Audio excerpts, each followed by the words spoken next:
a revelation among Black people.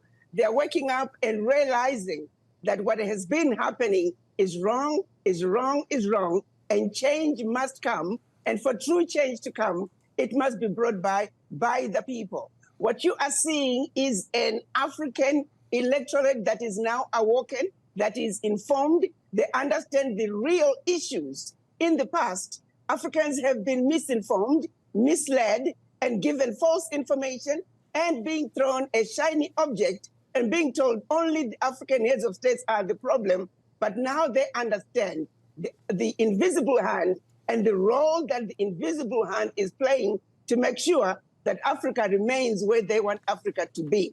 The African heads of states, particularly those heads of states of the former French colonies, majority of them were just puppets put in place to continue the same French legacy, which basically boxed them in, where it said you have no control of your military, you have no control of your natural resources, you have no control of your finances, and if you continue from those three areas, you are free to rule your country any which way you want. What power does that president have?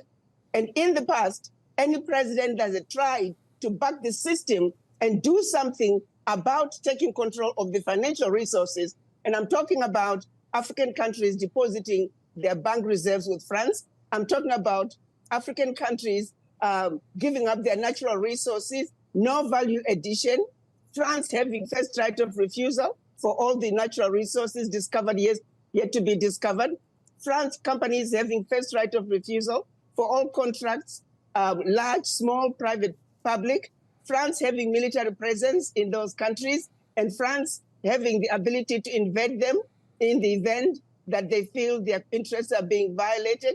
France making sure that those countries can only be trained by France, the military can only be trained by France.